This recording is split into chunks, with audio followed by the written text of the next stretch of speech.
Welcome to Fun is Fundamental. Fun is Fundamental is a podcast for those who realize that the enjoyment of life is about having something deep in our souls which lights our fire.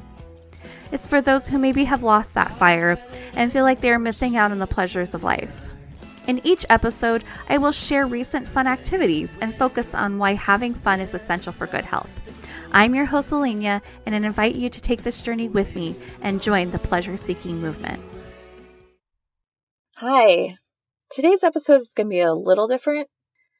Today, I'm not talking so much about specific experience or experiences, but rather just something that we do a lot. When the weather gets nice in the spring, we tend to go to the mountains and the beach and just to go out.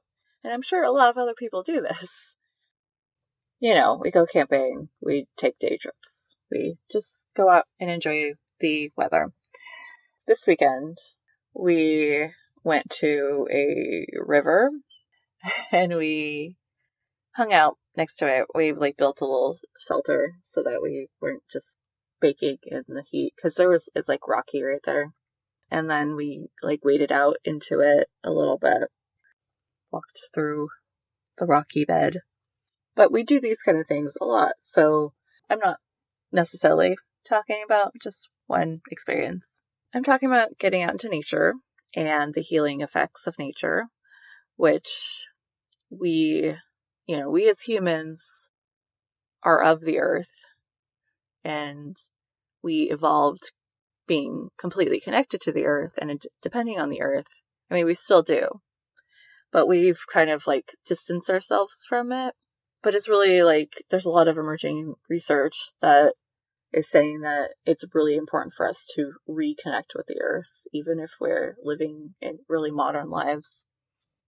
There was an article in Time magazine, I believe it was, that, so it's very mainstream, that is saying that people need 2 hours a week of nature exposure. If you don't meet that threshold, if you're getting less, the benefits just don't really show up that much. And this can be all in one go, just to go take a day trip on the weekend and just get your fill, or it could be broken up as long as it adds up to 2 hours in a whole week. Yeah, in general, I do spend some time outside all year round. But in the winter, I definitely do not reach my 2-hour quota because I don't like the damp cold of our winters here and dark. Close to the winter solstice, it's really long, dark days. That also contributes. And I do get seasonal affective disorder a little bit. But I think that there's probably some research. I think that some of the seasonal affective disorder is the lack of outside exposure because, you're avoiding it because it's dark and cold and wet. But this time of year, we go out most weekends in the summer to be in nature, even if it's just for a short time. And I would say this mostly stems from him. Well, at least how we go out into nature, going out to the mountains and stuff like that, because I grew up in a single mother, and we didn't have a car a lot of the time. So if we couldn't get there on the bus, we weren't going pretty much. So we would do things. We would go to local parks. I went to Green Lake a lot. And so I definitely did go out to nature, but just, it was different. It was, you're still in the city. Or my grandparents had a nice backyard and we'd go outside and play in the backyard, that kind of thing. But he and his family would go camping. So he's a lot more experienced, going out into nature. We will just go drive up a Forest Service road that kind of thing, and just be as far away from people as we can get, pretty much. It's very different than what I would experience. Yeah, especially like if we go out into nature, he wants to not be really close to other people. Like, we don't pay for camping. I mean, it's one of those things where those pay ones, you're so close to your neighbor. But the thing is, like, you don't really have to be extreme to reap the benefits of nature. My going to parks and stuff like that, still, I would benefit from nature. There is a website called Park Score, and it's by the Public Land Trust, and it is in the United States, and they give scores based on how many residents are a 10-minute walk from a green space. And so, like, just generally, there's research saying that, like, just getting into green, even, I mean, quite frankly, they say even, like, having houseplants helps, although I don't think it's probably quite as big of a benefit of, going out into nature, because, like, the Japanese, I'll get more into this a little bit later, but they talk about forest bathing, and it's really about getting all of your senses immersed into nature. So I don't, even though houseplants probably have some benefits, I don't think it has as much benefit as getting out into nature for the accessing the parasympathetic nervous system and stuff like that.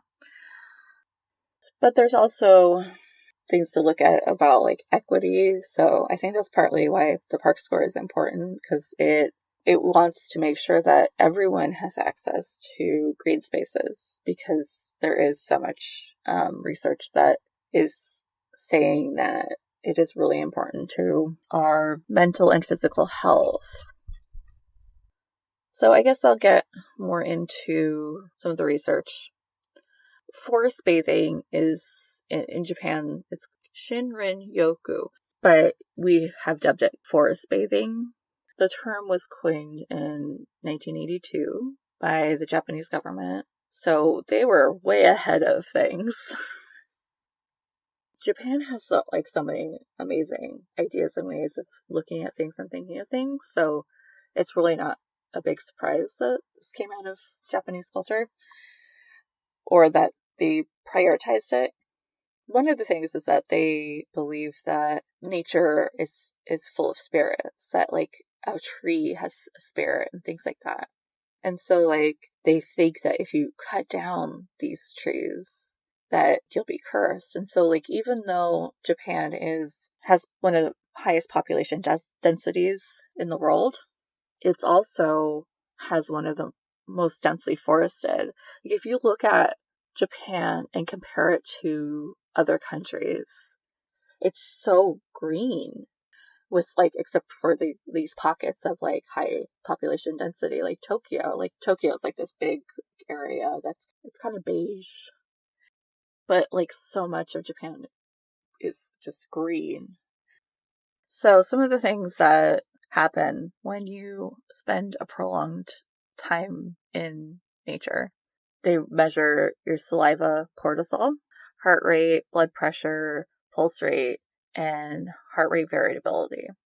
And all of these things are proven to get better. Like, you have lower cortisol, lower heart rate, lower blood pressure. You have a greater parasympathetic nerve activity. If you don't know, the sympathetic nerve activity is your fight or flight. And in modern culture, we're a lot more, like, plugged into the fight or flight. Like, you're always, like, kind of a little bit on edge. And I mean, that's why people have anxiety, is because they're just, like, constantly stressed out. And if your sympathetic nerves are always activated, then it's really damaging to your body.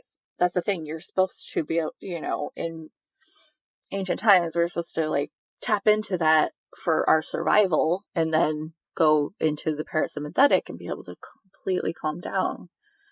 And if we're not being able to tap into the parasympathetic for a long enough period of time, if that's not our baseline, then we're causing all these problems. We're, causing damage to our immune systems.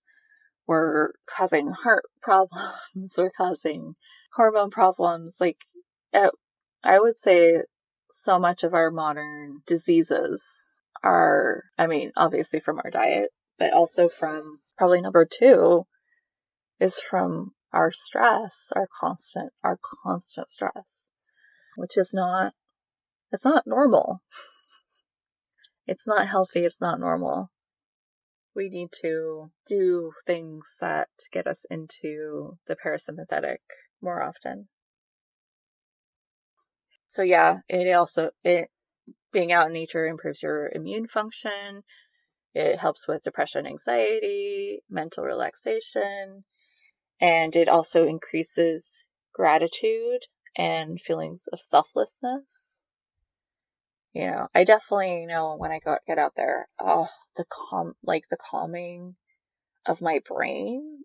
I definitely have some anxiety generally, though it's way better than it used to be, thanks to therapy and stuff like that. But I still have like constant like yammering thoughts. Oh, it's so nice to just like have my thoughts like slow down. It's not like obviously they stop. They'll never stop. That's part of being alive and being human. But they slow down, and you definitely feel, the feeling of gratitude, of being alive and being in this present moment, and feeling connected to the world, to the earth.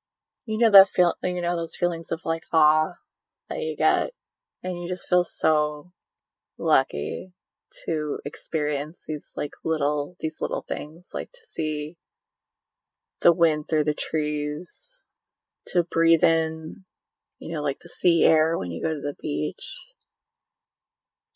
I'm glad that even though we can get so jaded and just so hard, we put up shells, these walls. I'm glad that having opportunities to go out into nature makes you soft again, and you can still feel wonderment and awe. I guess I wish that I could feel that maybe a little more often, I definitely am a person that will stop and smell the flowers, just walking down the street. And I will stop and watch a snail crossing my path, and the bunnies. Whenever I see the bunnies in the morning, and I definitely take moments to appreciate nature most days. If it's like pouring down rain, I'm like, I'll appreciate the nature from inside. And that's the thing, when spring comes every year, I'm, the feeling of kind of waking up with the spring, with the earth. And you have that first day where it gets to like 60 degrees and the flowers are blooming, and you're just like, oh my goodness, I feel so alive. Even if it was like a day where you were at work, you just I'll leave work after and I'll just walk down the street and I'll be like, oh wow, I feel so alive, like I'm awake again. I love that feeling. And I guess it's one of those things where you have to remember and realize that you have to have the winter to feel that awakening. And I guess I need more gratitude towards the hibernation of nature and myself, because it makes the awakening so much brighter and more thrilling. We're constantly in the ebb and flow of nature, even when we're kind of disconnected from it. I don't know. I guess we need to be more aware of that and just try to connect with it. I also want to talk about a little bit the PTSD and the power of nature. There's more and more research being done on veterans and how farming and going out into nature is beneficial. And I think, I don't know, I think there's probably something to getting them getting their hands in the dirt, getting dirty, grounding, that probably has some benefits too. And I remember listening to this Audible podcast that was the 3-Day Effect. And it was these different groups of people that had PTSD, and they were, led by guides into the wilderness. And there was a profound healing effect on them after they had been out there for a while, And, we talk about the 2 hours a week, but for someone who's really, really going through a hard time, really spiritually damaged, the research definitely sounds like 3 days can really reset you. It doesn't mean that there's not still scars, that you forget the things that harmed you, because that won't happen, but it's about rejuvenating the soul. John Muir was known as John of the Mountains and the father of the national parks, because he was an environmental philosopher and an early advocate of the preservation of the wild. And I found this quote by him that I really liked. So he said, "And into the forest I go, to lose my mind and find my soul." I mean, that just sums it up right there. So, I know this episode wasn't fun, but I think that's important to have those moments of complete calm and peace. Because I think that, we can't just always be like stimulated, fun, So, not that obviously I am a firm believer that we need fun. But, nature can be fun. Yeah, I think that this is really imperative for us to get into green spaces and to lose our mind and find our souls. I love that feeling of just quiet and peace. I like things to be stimulating too, for sure. But I think that nature is one of the best therapies. So I encourage you all to get into a green space, to connect to nature in whatever way you can. Get out into nature. Have a good week. Take care. Bye.